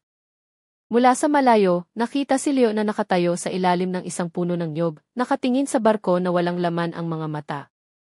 Alam niyang lahat ng lihim ay lumabas na mula sa ilalim ng dagat. Nang magsimulang bumaba ang araw sa kanluran, sumalamin ang liwanag nito sa ibabaw ng tubig, lumilikha ng isang maganda ngunit masakit na pulang kislap. Huminto sandali si Vargas, tinitigan ang payapang dagat. Alam niyang hindi pa tapos ang trabaho, ngunit sa kanyang puso, nakaramdam siya ng ginhawa dahil ang katotohanan ay unti-unti nang nagpapakita. Payapa ang dagat ng Bituon Dagat ng hapong iyon. Ngunit sa likod ng kapayapaan nito, nag-iingat ito ng isang mapait na kwento tungkol sa taong nawala ng direksyon dahil sa kasakiman. Patuloy na dumating at umalis ang mga alon na para bang nagpapaalala sa lahat na walang sinuman ang makakapandaya sa dagat. Dahil sa huli, ibabalik ng alon ang bawat lihim sa dalampasigan. Dahan-dahan ang takbo ng mga araw sa Sorsogon matapos italaga si Sandoval at ang kanyang 2 tauhan bilang mga suspect. Ngunit sa istasyon ng pulis, hindi tumitigil ang abala. Ang mga tumpok ng mga file at ebidensya ay pumuno sa mahabang mesa sa silid ng mga investigador. Bawat piraso ng papel, bawat litrato ng barko, bawat tala ng pag-amin ni Leo, lahat ay isa-isang sinusuri ng maingat. Maagang dumating si Major Vargas ng umagang iyon. Dala niya ang isang tasa ng kapeng barako na nagsisimula ng lumamig. Pagod ang kanyang mukha, ngunit matalas pa rin ang kanyang mga mata. Alam niyang hindi pa tapos ang kanilang trabaho hanggang sa mapatunayan ang lahat sa harap ng korte. Muli niyang sinuri ang bawat ulat mula sa koponan ng forensic, tinutugma ang mga resulta ng pagsusuri sa dugo sa pagkakakilanlan ng mga biktima. Walang nakaligtas sa kanyang pansin. Sa kabilang silid, nagtatype ang koponan ng administratibo ng isang mahabang ulat tungkol sa kronolohiya ng kaso. Itinatala nila ang oras, lugar, at mga pangyayari sa dagat ng gabing iyon. Lahat ay inayos batay sa pag-amin ng saksi, pisikal na ebidensya, at mga pahayag ng mga eksperto. Ang tunog ng makinilya ay parang tibok ng orasan, sinasabayan ang mga hakbang ng mga investigador na pabalik-balik sa pasilyo. Muling ipinatawag si Leo para sa karagdagang pahayag. Mukha siyang mas kalmado kaysa dati. Bagamat malinaw pa rin ang anino ng pagod sa kanyang mukha, sinagot niya ang lahat ng tanong ng tapat, muling ikinukwento ang pagkakasunod-sunod ng mga pangyayari ng walang pag-aalinlangan. Sa tuwing binabanggit niya ang pangalan ng isang biktima, nanginginig ang kanyang boses. Sinabi niyang gusto lang nilang lahat na mamuhay ng disente, wala nang iba. Nakikinig si Vargas ng may buong pakikiramay. Marahan niyang tinapik ang balikat ni Leo at sinabing ang kanyang katapangan ay nagdala ng liwanag sa kadiliman ng dagat. Yumuko si Leo, tumulo ang kanyang mga luha sa malamig na sahig ng silid. Samantala, sina Sandoval, Brando, at June ay sumailalim sa karagdagang interogasyon sa magkakahiwalay na silid. Hindi na nila kayang pagtakpan ang kanilang mga kasinungalingan. Ang kanilang mga sagot ay lalong nagkakasalungatan. Ngunit mula sa mga salungatang iyon, lalong naging malinaw ang katotohanan.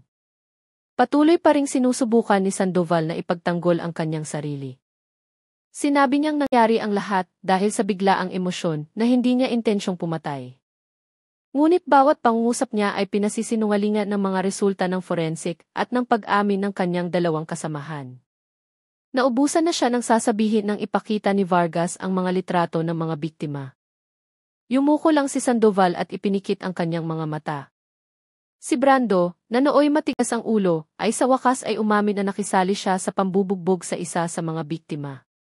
Sinabi niyang nagsisisi siya at hindi niya inakalang magtatapos sa ganito ang lahat. Umiyak pa si Jun sa silid ng interogasyon. Sinabi niyang gabi-gabi ay naririnig pa rin niya ang mga sigaw ng mga biktima sa kanyang mga tainga. Lahat ng pag-amin na iyon ay itinala sa opisyal na ulat. Matapos ang lahat ng interogasyon, nilagdaan ni Vargas ang mga dokumento ng nanginginig ang kamay. Alam niyang hindi ito isang simpleng trabaho, kundi isang moral na pasanin upang ipaglaban ang katarungan para sa mga namatay sa dagat. Ilang araw ang lumipas, ang buong kaso ay ipinadala sa Sorsogon Provincial Prosecutor's Office. Ang taga-usig na tumanggap ng mga dokumento, isang kalmadong lalaki na nagngangalang Fiscal Reyes, ay binasa ang ulat ng maingat. Tinitigan niya ang mga litrato ng mga nabubulok na biktima sa tabi ng dagat at malalim na huminga. Sa kanyang puso, sinabi niyang bawat patak ng dugong bumagsak sa dagat ay dapat tumbasan ng katotohanan sa lupa. Pagkatapos ay sinuri ng koponan ng mga taga-usig ang mga dokumento. Muli nilang sinuri ang pagtutugma ng mga pahayag ng saksi, ebidensya mula sa laboratorio, at mga resulta ng pagsisiyasat sa lugar. Walang salungatan. Lahat ay tumuturo sa iisang konklusyon, si Sandoval, bilang may-ari ng barko, ang utak ng pagpatay, habang sina Brando at June ay mga kasabwat na tumulong. Pagkaraan ng ilang araw, nagpasya sila. Ang kaso ay idineklarang kumpleto at handa ng dalhin sa korte. Isang formal na sakdal ang inihanda. Isinulat ng taga-usig sa isang matigas ngunit maingat na wika. Sa huling bahagi ng sulat, nakasulat na kinitil ng mga akusado ang buhay ng 5 manggagawa sa isang malupit na paraan at kaya't nararapat silang patawan ng pinakamabigat na parusa ayon sa batas. Nang makarating ang balita sa komunidad ng Bituon Dagat, muling nagkagulo ang barangay. Sa mga karinderya at sa tabi ng dagat, nag-usap ang mga tao sa mahinang boses.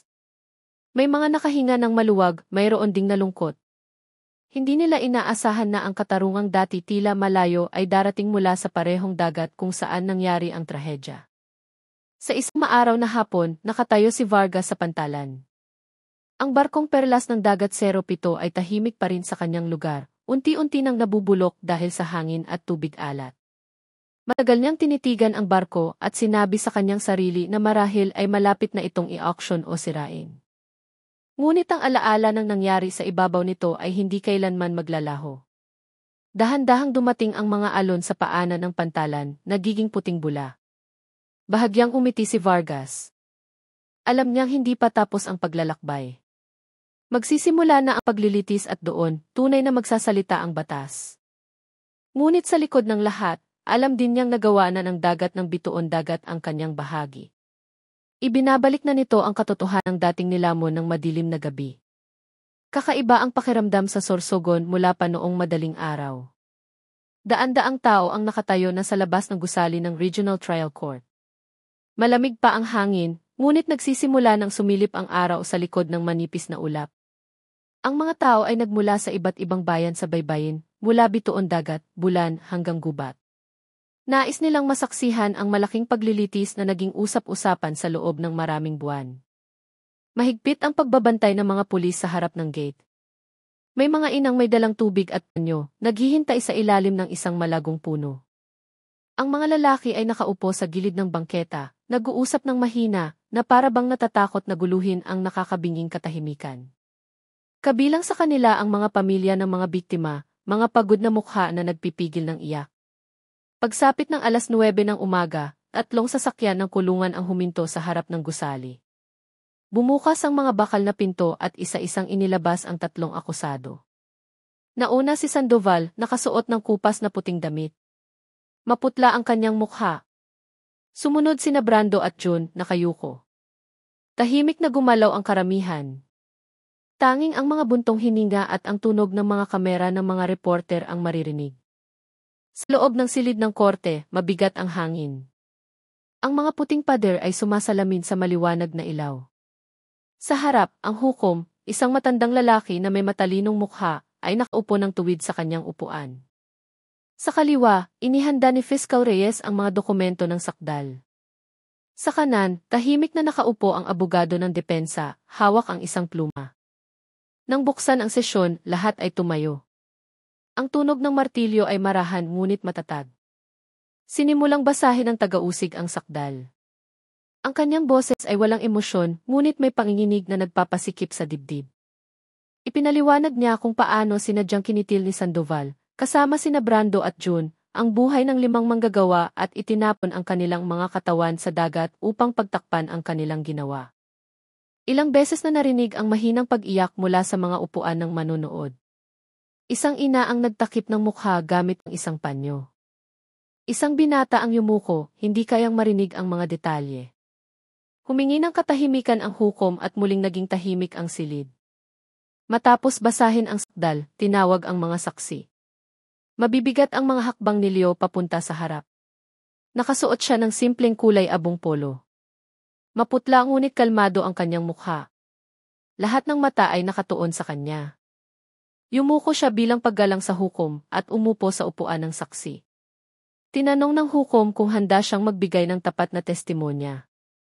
Mahinang sumagot si Leo na handa siya.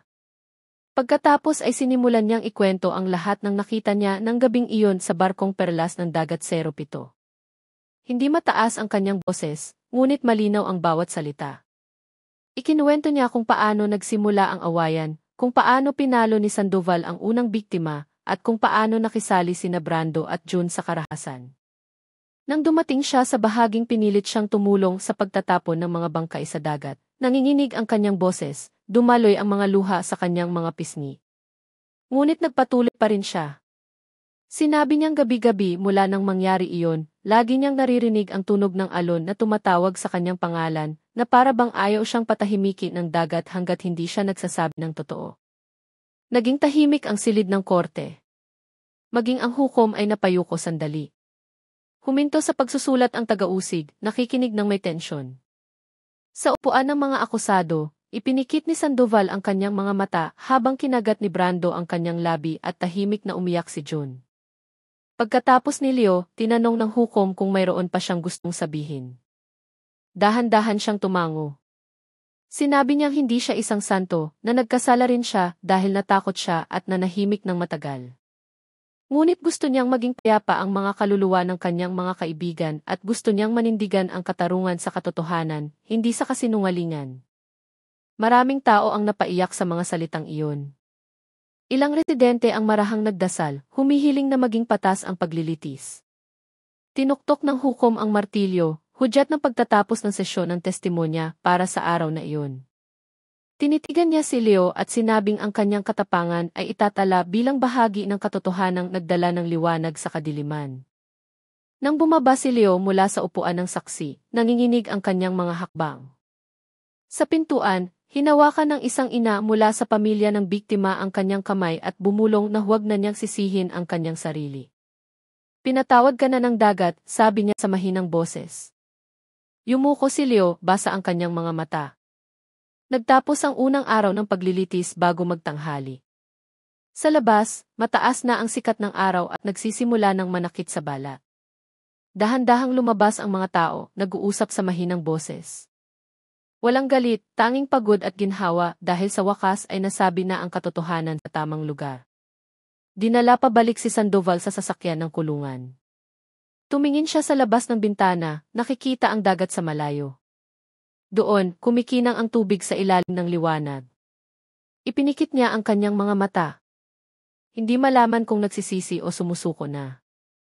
Patuloy pa ring gumugulong ang mga alon sa bituon dagat, na para bang walang pakialam sa drama ng mga tao sa lupa.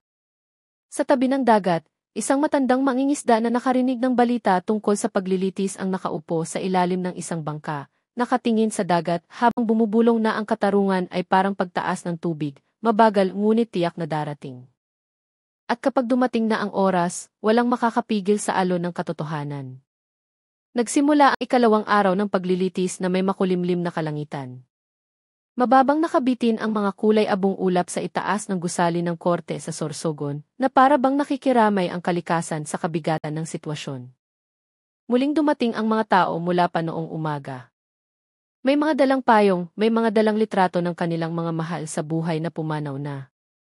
Sa loob ng silid ng korte, mas matindi ang tensyon kaysa sa unang araw. Lahat ng upuan ay puno. Sa harap, nakaupo ang mga pamilya ng mga biktima. Maputla ang kanilang mga mukha dahil sa pagod, ngunit ang kanilang mga mata ay nagpapakita ng katatagan. Dumating sila hindi para makita ang parusa, kundi para marinig ang katotohanan mula sa bibig ng mga taong sumira sa buhay ng kanilang mga anak. Nakaupo si Sandoval sa upuan ng akusado na wala ng paghamon sa mukha. Ang kanyang puting damit ay mukhang gusot na. Nagsisimula ng pumuti ang kanyang buhok sa gilid. Tahimik na nakaupo sina Brando at June sa tabi niya, na parang mga bato. Nang pumasok ang hukom at tinuktok ang martilyo, lahat ay tumayo. Umalingaw ang tunog ng kahoy sa mga dingding, nanginginig ang puso ng sinumang nakarinig. Sinimula ni Fiscal Reyes sa pagbabasa ng mga resulta ng karagdagang pagsusuri. Matatag ang kanyang boses, ipinapaliwanag ang bawat ebidensyang natagpuan sa barko, ang mga resulta mula sa laboratorio, at ang mga testimonya ng mga saksi na lahat ay nagpapatunay na sinadya ang pagpatay. Wala nang puwang para sa pagdududa. Lahat ay tumuturo kay Sandoval bilang pangunahing salarin. Naroon si Major Vargas sa korte, nakatayo sa likuran. Tinitigan niya si Sandoval ng may kalmadong mukha, ngunit may pait sa kanyang puso. Nagtrabaho siya ng husto para mabunyag ang lahat, ngunit sa likod ng katarungan ay laging may mga sugat na hindi na maghihilom. Pagkatapos ay pinahintulutan ng hukom si Sandoval na magbigay ng kanyang depensa. Naging tahimik ang lahat. Huminga ng malalim si Sandoval. Paos ang kanyang boses, hindi siya tumitingin sa sinuman. Sinabi niyang sa buong buhay niya, hindi niya inakalang magtatapos siya sa isang lugar na tulad nito. Inamin niyang ng gabing iyon, galit na galit siya, na kumukulo ang kanyang dugo dahil sa mga salita ng mga manggagawang humihingi ng mas malaking bahagi. Inamin niyang siya ang unang nag-angat ng bakal at pumalo. Huminto siya sandali at yumuko. Sinabi niyang nang makita niyang dumaloy ang dugo, parang may namatay sa loob niya.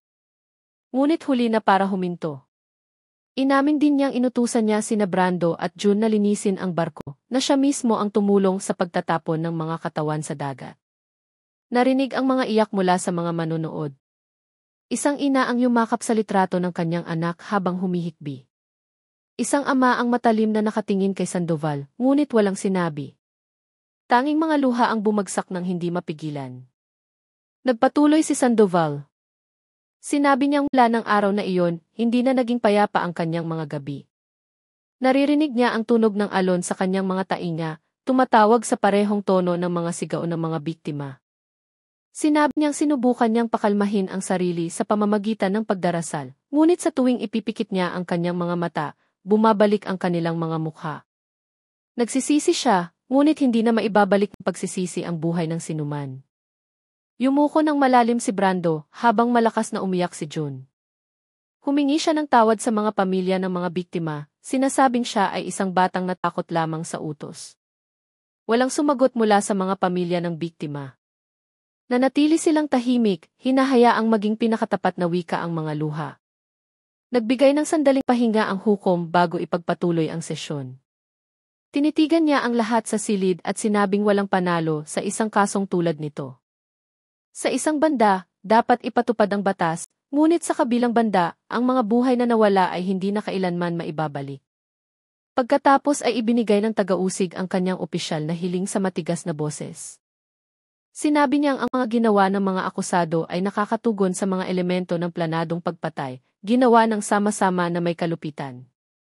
Hiniling niya ang mabigat na parusa para kay Sandoval at sa kanyang dalawang kasamahan, alinsunod sa batas. Habang binabasa ang hiling, tahimik na yumuko si Sandoval. Walang laman ang kanyang mga mata, na para bang nawala na ang lahat ng kanyang lakas. Kinagat ni Brando ang kanyang labi hanggang sa dumugo, habang tinakpan ni June ang kanyang mukha ng mga kamay. Pagkatapos ng sesyon, binigyan ng pagkakataon ang mga pamilya ng biktima na lumapit. Isa sa kanila, isang matandang babae na puti na ang buhok, ang dahan-dahang lumapit. Tumayo siya sa harap ni Sandoval at sinabi sa nanginginig na boses na nawalan siya ng anak, ngunit ayaw niyang mabuhay sa galit. Gusto lang niyang tunay na magsisi si Sandoval at ipagdasal ang mga kaluluwa ng kanilang mga anak sa bawat natitirang gabi. Unang beses na tumulo ang luha ni Sandoval sa publiko. Sinubukan niyang magsalita, ngunit nalunod ang kanyang boses sa pag-iyak. Yumuko siya at hinawakan ang sahig gamit ang dulo ng kanyang mga daliri, isang tanda ng paghingi ng tawad na hindi na masabi sa salita. Nang lumabas sila mula sa silid ng korte, kulay abo pa rin ang kalangitan. Ang hangin ay nagdadala ng amoy ng dagat. Sa labas, tahimik naglakad ang mga tao. Walang nagsasalita ng malakas. Alam ng lahat na hindi pa tapos ang paglilitis. Ngunit ng araw na iyon sa korte ng Sorsogon, may nagbago. Gumuho na ang pader ng kasinungalingan at sa lugar nito, tumubo ang isang maliit na puno na tinatawag na katotohanan. Nang hapong iyon, nakatayo si Leo sa tabi ng dagat sa bituon dagat. Dahan-dahang gumulong ang mga alon. Tumingin siya sa malayo at bumulong. Sinabi niyang sa wakas ay payapa na ang dagat dahil nagsisimula ng lumutang ang katotohanan sa ibabaw nito. Payapa ang umaga sa Sorsogon. Ngunit sa harap ng gusali ng Regional Trial Court, malayo sa karaniwan ang sitwasyon. Daan-daang tao ang muling pumuno sa labas mula pa noong madaling araw. Nagmula sila sa iba't ibang bayan sa baybayin, nakasuot ng simpleng damit. May mga dalang baong kanin at tubig. Ito ang araw na matagal na nilang hinihintay. Ang araw kung kailan ibababa ng korte ang hatol kay Sandoval at sa kanyang dalawang kasamahan.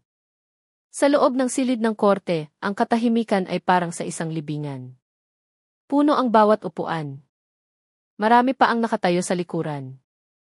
Nakaupo ang mga pamilya ng mga biktima sa harap na may matatag na mukha, ngunit namamaga ang mga mata.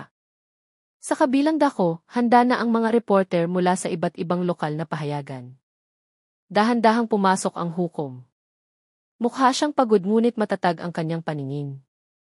Matapos tumayo at umupo ang lahat, 3 beses na tumunog ang martilyo. Sa araw na iyon, magsasalita ang batas. Huling binasa ng taga-usig ang buod ng kanyang hiling, iginigiit na napatunayang maisala ang mga akusado sa pagpatay sa 5 manggagawa sa isang malupit at planadong paraan. Pagkatapos, pinatayo ng hukom si Sandoval. Tumayo siyang nakayuko. Mukha siyang mas payat kaysa noong unang araw ng paglilitis. Maputla ang kanyang mukha, mabigat ang kanyang paghinga. Matagal siyang tinitigan ng hukom bago buksan ang huling pahina ng desisyon. Sa tahimik na silid, tanging ang boses ng hukom ang maririnig, malinaw at matatag. Mahaba niyang ipinaliwanag ang mga legal na konsiderasyon, ang mga ebidensyang natagpuan, ang pag-amin ng mga akusado, at ang mga testimonya ng mga saksi na lahat ay tumuturo sa iisang konklusyon. Walang duda na si Sandoval ang utak ng pagpatay, habang sina Brando at June ay sinadyang nakibahagi sa krimen. Pagkaraan ng ilang minutong tila walang katapusan, binasa ng hukom ang huling pangungusap. Sa ngalan ng batas at konsensya, hinahatulan ng korte si Ricardo Sandoval ng parusang kamatayan at habang buhay na pagkakakulong para kina Brando at June. Muling naging tahimik ang silid, sinundan ng mahinang pag-iyak. Isang ina ang yumakap sa litrato ng kanyang anak habang bumubulong ng dasal. Isang ama ang tumingala sa kisam na may pulang mga mata. Walang palakpakan, walang sigawan, tanging isang mapait na ginhawa na parang alon na bumabalik pagkatapos ng bagyo. Ipinikit ni Sandoval ang kanyang mga mata. 2 patak ng luha ang bumagsak sa kanyang mga pisngi. Wala siyang sinabi, ipinag-krus lamang ang kanyang mga kamay sa dibdib at yumuko. Marahil iyon lang ang alam niyang paraan para humingi ng tawad sa mga pumanaw na. Yumuko ng malalim si Brando habang napaupo si June at umiyak. Lumapit ang mga pulis, maingat silang inalalayan palabas. Tumayo ang mga tao para magbigay daan. Walang nagmura, walang sumigaw. Lahat ay tahimik na parabang naunawaan na ang katarungang dumating sa pamamagitan ng kamatayan ay hindi isang tagumpay, kundi isang sugat na pinilit isara. Tinapos ng hukom ang sesyon sa mahinang boses. Sinabi niyang ang desisyong ito ay hindi para sa paghihiganti, kundi para ibalik ang balansing nawala. Ibinalik ng dagat ang mga bangkay at ngayon, ibinabalik ng batas ang katotohanan. Sa labas ng gusali, biglang naging maliwanag ang kalangitan. Marahang umihip ang hangin mula sa dagat, nagdadala ng amoy alat na nagpapakalma. Dahan-dahang umuwi ang mga tao. May mga huminto sa daan para kamayan ang mga pamilya ng biktima, magbigay ng yakap o simpleng salita ng pakikiramay.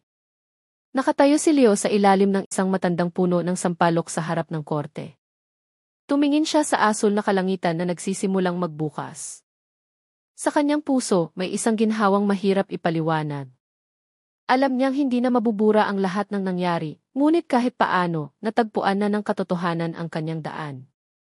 Ipinikit niya ang kanyang mga mata at tahimik na nagdasal, hindi lang para sa mga namatay, kundi para na rin sa mga nabubuhay pa na may pagsisisi. Pagsapit ng hapon, payapa ang dagat ng bituon dagat.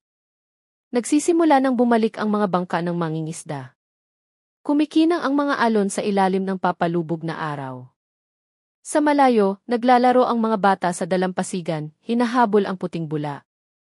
Walang nakakaalam sa mapait na kwentong nangyari doon, maliban sa mga taong tumingin sa dagat na may mga matang puno ng alaala.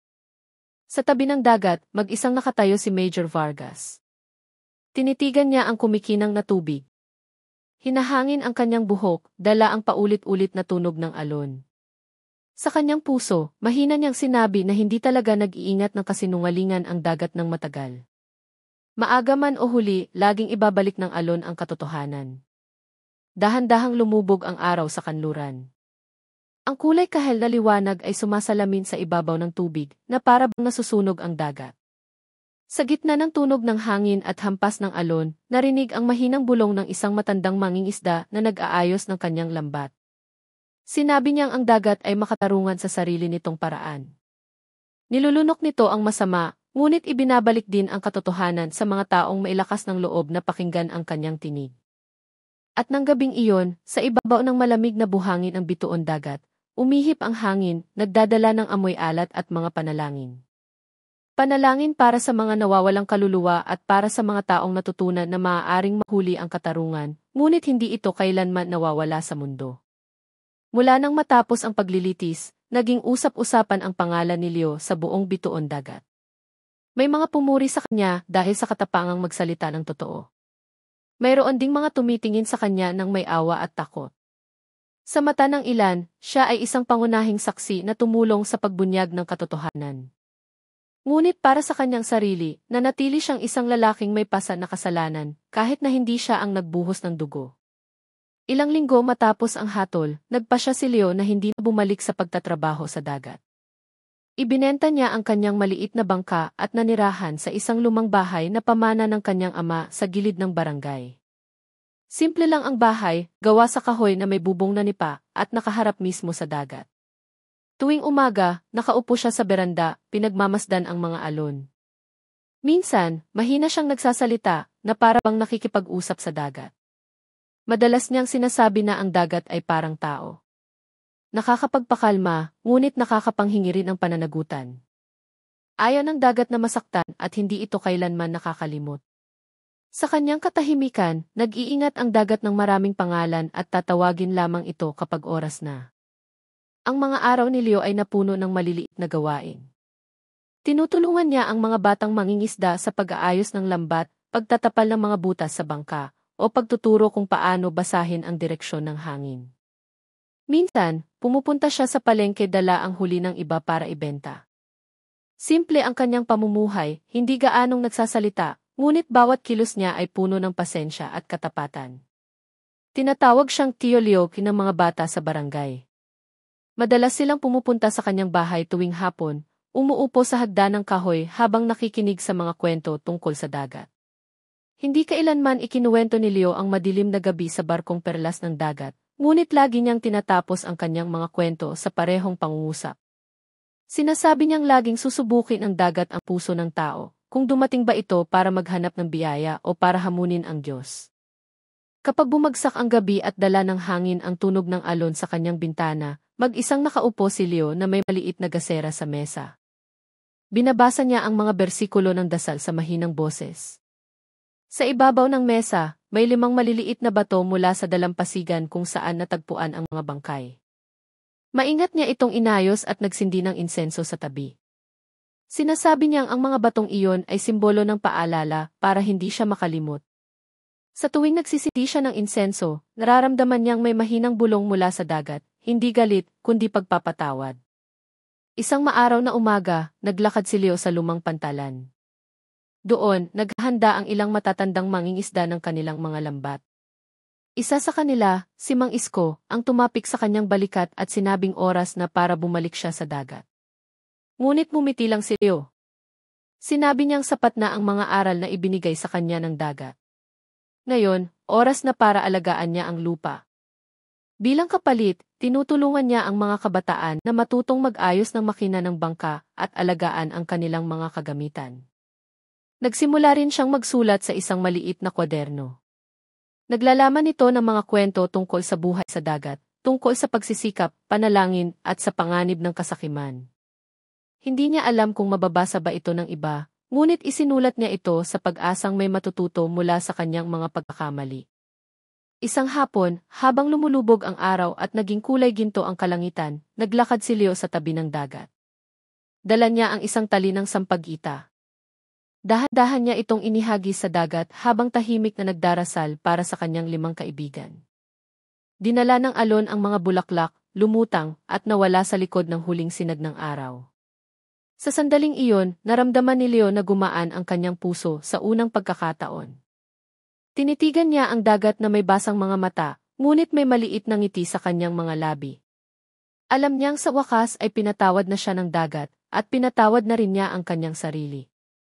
Dahan-dahang dumating ang gabi. Marahang umihip ang hangin, nagdadala ng amoy alat at tunog ng mga kuliglig. Sa malayo, kumikislap ang mga ilaw ng mga bangka na parang mga bituing bumaba sa dagat. Nakaupo si Leo sa buhangin, nakatingin sa langit.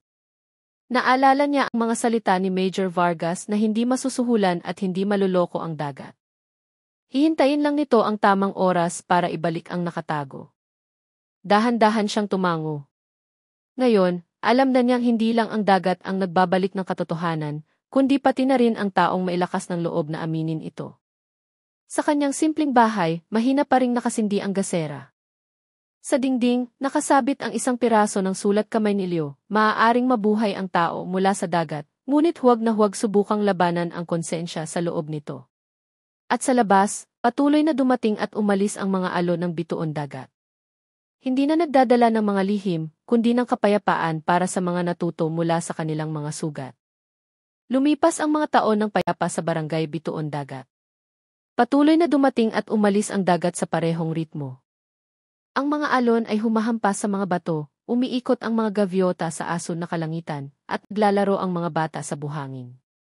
Sa gitna ng normal na takbo ng buhay, may isang matandang lalaki na naaalala pa rin ang lahat. Si Leo, na ngayon ay puti na ang buhok at maitim ang balat, ay may mga matang kasing linaw pa rin ang dagat sa umaga. Hindi na siya makalakad ng malayo, ngunit tuwing hapon, pumupunta pa rin siya sa dalampasigan, umuupo sa isang malaking bato na nakaharap sa dagat na naging saksi sa kanyang buhay. Sa tuwing darating ang alon, umingiti siya. Nararamdaman niyang naging kaibigan na niya ang dagat. Tinakot siya nito, ngunit tinuruan din siya tungkol sa katapangan at katapatan. Sa kanyang puso, alam niyang bawat tao ay may sariling dagat, isang lugar kung saan dapat siyang matutong makipagkasundo sa nakaraan. Iginagalang siya ng mga taga-Bituon Dagat. Madalas siyang lapitan ng mga batang mangingisda para humingi ng payo bago pumalaot. Tio Leo ang tawag nila sa kanya. Hindi siya gaanong nagsasalita, ngunit bawat salita niya ay may kahulugan. Isang hapon, nakaupo ang ilang kabataan sa paligid niya. Hindi nangangako ang dagat na magbibigay ng marami, sabi niya sa mahinang boses. Ngunit tapat ito. Kung magtatrabaho ka ng may malinis na puso, ibabalik ng dagat ang biyaya. Pero kung sakim ka, lulunukin ka nito ng dahan-dahan, hindi sa malalaking alon, kundi sa pagsisising dumarating gabi-gabi. Tumahimik ang mga kabataan, nakikinig ng taimtim. Ang buhay sa dagat ay hindi lang tungkol sa paghuli ng isda, patuloy niya, kundi tungkol din sa pag-iingat sa puso para hindi ito malunod sa ambisyon. Maaaring matalo ang tao ng tadhana, pero huwag matalo sa kasakiman. Pagkatapos noon, tumingin siya sa malayo. Dahan-dahang lumulubog ang araw, sumasalamin sa gininto ang tubig. Muling lumitaw sa kanyang isipan ang mga mukha ng kanyang mga kaibigan, payapa na ngayon. Ipinagdasal niya na sana itunay silang masaya sa isang lugar na malayo sa mga alon at bagyo. Nang gabing iyon, binuksan niya ang kanyang luma ng kwaderno. Sa huling pahina, isinulat niya, 2 bagay ang itinuro sa akin ng dagat, katapatan at pagsisisi. At pareho silang pinakamahusay na guro sa buhay ng tao. Kinabukasan, nang sumikat ang araw, isang bata ang dumating sa kanyang bahay dala ang isda. Kumatok siya ng maraming beses, ngunit walang sumagot. Nang pumasok siya, natagpuan niya si Leo na nakaupo sa kanyang upuan sa beranda, nakaharap sa dagat, na may payapang ngiti sa kanyang mukha. Pumanaw na siya sa kanyang pagtulog, na para bang tinawag na siya ng dagat pauwi. Kumalat ang balita sa buong barangay. Dumating ang mga tao dala ang mga bulaklak. Walang malakas na iyak, tanging mga dasal at paggalang. Alam nilang nabuhay ang matandang iyon na may pagsisisi, ngunit namatay ng may kapayapaan. Inilibing si Leo sa isang maliit na burol na nakaharap sa dagat. Mula doon, kumikinang ang mga alon tuwing umaga. Madalas siyang dalawin ng mga batang mangingisda bago pumalaot, nag-aalay ng sampagita at maikling dasal. Sinasabi nilang sa tuwing kalmado ang dagat, alam nilang binabantayan sila ni Tio Leo mula sa malayo. Nagpatuloy ang panahon. Ang dagat ng bituon dagat ay humihinga sa walang hanggang ritmo. Ang mga batang nakarinig ng payo ni Leo ay mga mangingisda na ngayon. Itinuturo nila ang parehong aral sa kanilang mga anak na hindi maluloko ang dagat. At sa gitna ng walang tigil na alon, tila naririnig pa rin ang mahinang boses ng matandang lalaki na nagsasabing ang dagat ay hindi lugar para lunurin ang mga kasalanan, kundi isang lugar para matutong patawarin ang sarili. Ilang taon na ang lumipas mula ng ilibing si Leo sa burol na nakaharap sa dagat. Binura ng panahon ang maraming bakas, ngunit hindi ang mga alaala. Ang mga alon ng bituon dagat ay patuloy na dumarating at umaalis, nagdadala ng mga kwentong paulit-ulit, ngunit hindi kailanman pareho. Sa ilalim ng asul na kalangitan, naghahagis pa rin ng lambat ang mga mangingisda, tumatakbo pa rin sa buhanginan ang mga bata, at nananatili pa rin sa hangin ang amoy alat. Ngunit sa bawat ihip ng hangin mula sa dagat, tila may isang mahinang bulong na nagpapaalala sa kanila ng isang lumang kwentong yumanig sa buong barangay. Si Major Vargas, na ngayon ay retirado na, ay madalas na bumibisita sa dalampasigang iyon ng mag-isa. Nagsisimula ng pumuti ang kanyang buhok. Hindi na kasing lakas ng dati ang kanyang mga hakbang, ngunit ang kanyang mga mata ay nag-iingat pa rin ang parehong katatagan. Lagi siyang dumarating bago lumubog ang araw, nakatayo sa tabi ng tubig at nakatingin sa lugar kung saan dating nakadaong ang barkong perlas ng dagat. Matagal nang nawasak ang barko. Tanging mga piraso na lamang ng kahoy ang natitira sa ilalim ng pantalan. Ngunit para kay Vargas, ang barko ay hindi lamang isang ebidensya. Ito ay isang simbolo ng 2 bagay, kasakiman at katapatan ng tao. Minsan, umuupo siya sa isang bato habang nagsisindi ng isang maliit na sigarilyo. Ang usok nito ay dahan-dahang umaakyat, dala ng mahinang hangin. Naaalala niya ang mga nakakapagod na araw ng investigasyon, ang mga mukha ng mga biktima, at ang pag-amin ni Leo na puno ng luha. Lahat ng iyon ay parang isang malayong anino, ngunit hindi kailanman tuluyang nawala. Madalas niyang sinasabi sa kanyang sarili na hindi laging mabilis dumarating ang katarungan, ngunit lagi itong nakakahanap ng daan pauwi, tulad ng alon na hindi tumitigil sa paghaplos sa dalampasigan. Ang dagat, sa kanyang katahimikan, ay ang pinakamakatarungang hukom, nilulunok nito ang kasinungalingan, ngunit iniluluwa rin ang katotohanan. Isang hapon, naglakad si Vargas papunta sa burol kung saan nakalibing si Leo. Dala niya ang isang tali ng puting kalatsotsi na kapipitas lang mula sa kanyang hardin. Kulay ginto ang kalangitan.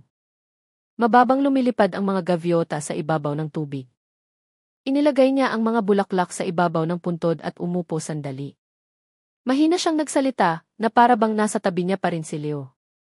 Sinabi niyang payapa na ang dagat, na wala ng barkong nagdadala ng kasinungalingan. Natuto na ang mga batang mangingisda mula sa kanilang kwento. Wala nang nangangahas na manloko ng kapwa. At sa tuwing sila'y pumapalaot, lagi silang nagdarasal bago ibaba ang kanilang mga lambat. Ngumiti si Vargas. Alam niyang marahil ay payapa na si Leo sa kabilang buhay. Tumingin siya sa dagat na kumikinang sa ilalim ng papalubog na araw at bumulong na ang lahat ng nangyari ay naging aral para sa mga susunod na henerasyon. Dahan-dahang bumaba ang gabi. Ang kulay kahel na liwanag ay naging asul na madilim. Tumayo si Vargas at tinitigan ang malayong abot tanaw. Doon, kumikislap ang mga ilaw ng mga bangka na parang mga bituin sa ibabaw ng tubig. Dahan-dahan siyang naglakad pa uwi, dumadaan sa isang landas sa pagitan ng mga puno ng niyog. Sa kahabaan ng daan, sinasabayan siya ng tunog ng alon. Ang tunog na iyon ay parang isang lumang awit na kilala niya mula pa noong bata siya, isang awit tungkol sa katapatan ng dagat at sa mga pagkakamali ng tao.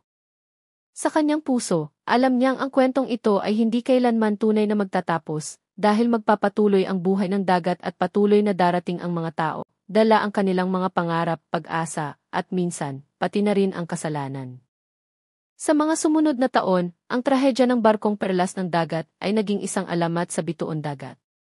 Ikinuwento ito ng mga magulang sa kanilang mga anak tuwing gabi sa beranda, hindi para takutin, kundi para ipaalala na ang biyaya ng dagat ay dapat hanapin ng may malinis na puso. Sinasabi nilang sa dagat, walang lihim na panghabang buhay. Laging ibabalik ng alon ang anumang sinusubukang itago ng tao. Sa mga paaralan, binabanggit ang mga pangalan ni na Major Vargas at Leo sa mga aralin tungkol sa katapatan at katapangan. Sumusulat ang mga mag-aaral ng mga sanaysay tungkol sa dagat na hindi nagsisinungaling. Natutunan nilang hindi laging madali ang katotohanan, ngunit laging kailangang ibunyag. Samantala, sa dalampasigan ng bituon dagat, madalas na nakaupo ang mga matatandang mangingisda sa ilalim ng sikat ng buwan, muling ikinukwento ang lumang istorya. Sinasabi nilang ang gabi kung kailan natagpuan ang mga bangkay ay hindi lamang isang gabing puno ng pighati, kundi isang gabi kung kailan ipinakita ng dagat ang kanyang tunay na mukha, isang mukhang matigas, ngunit makatarungan. At sa tuwing may isang taong pumapalaot ng walang pahintulot o sinusubukang mandaya sa hatian ng kita, sasabihin ng mga tao sa mahinang tono, huwag kang maglaro sa dagat, dahil may tainga ang dagat, at hindi ito kailanman nakakalimot. Isang magandang umaga, isang maliit na bata ang nakatayo sa tabi ng tubig. Hawak niya ang isang piraso ng lumang kahoy na inanod sa dalampasigan.